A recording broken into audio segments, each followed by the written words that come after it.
From Washington, this is VOA News.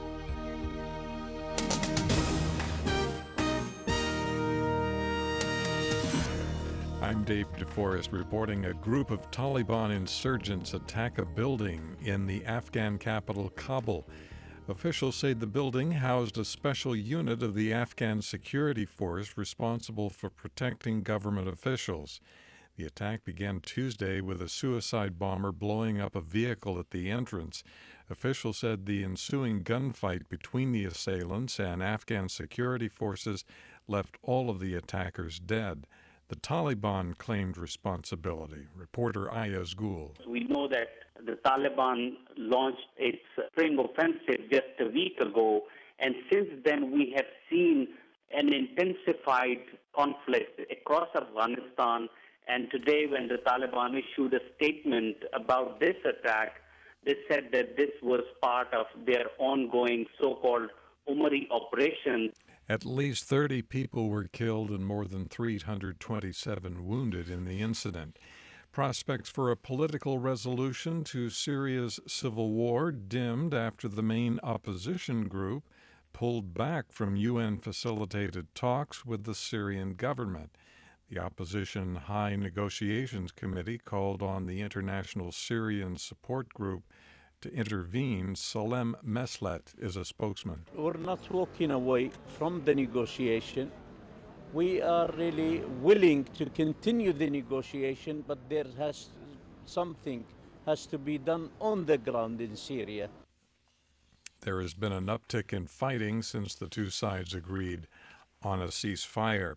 Hillary Clinton and Donald Trump are expected to be the big winners in Tuesday's crucial New York primary election. Both could end up with nearly insurmountable leads in the delegate counts. Pre-election polls gave Democrat Clinton a double-digit lead over her opponent, Vermont Senator Bernie Sanders. For the Republicans, Trump is in the lead, Donald Trump. This is VOA News. U.S. Secretary of State John Kerry held talks Tuesday in New York with Iranian Foreign Minister Mohammad Javad Zarif. The discussions were aimed at ensuring that Iran gets the sanctions relief promised in the nuclear accord reached in January. Kerry told reporters that he and Zarif agreed to cooperate to ensure that Iran nuclear agreement is implemented the way it is meant to be. Zarif acknowledged progress and said he and Kerry will meet again Friday. Ukraine and Russia may have reached an agreement to release jailed Ukrainian pilot Nadezhda Savchenko in an exchange for two Russian officers convicted by a Ukrainian court.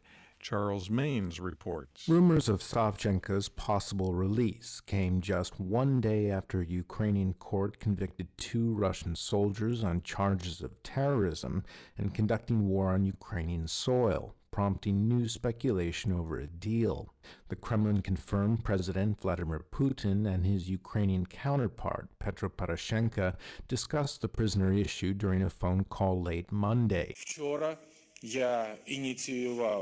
In Kiev Tuesday, Poroshenko elaborated on his talks with the Russian leader, saying they'd produced what he called an algorithm for freeing Savchenko. Charles Maines, Moscow. U.S. law enforcement officials say they are being thwarted in solving dozens of criminal cases because they cannot access information stored in encrypted files on cell phones.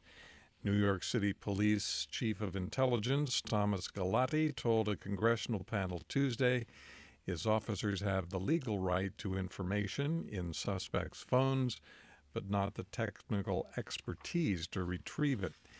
The debate about whether protecting the public's right to privacy is more important than the need by authorities to gain information has taken on a new urgency as companies sell phones with tough-to-crack encryption features. An Israeli court Tuesday convicted the man who led the 2014 revenge killing and burning of a Palestinian teenager. The court rejected an insanity plea by Yosef Haim Ben David, saying he was fully aware of his actions at the time of the murder. He is due to be sentenced next month. Cuba's Communist Party says 84-year-old President Raul Castro will hold the party's highest post for another 5 years. The report says the party also chose its 15-member Politburo, which observers say is largely devoid of younger party members.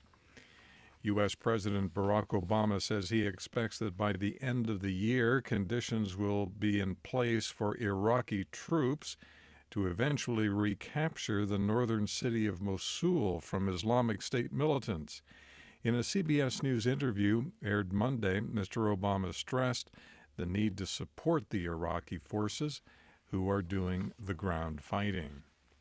From the VOA News Center in Washington, I'm Dave DeForest. That's the latest world news from VOA.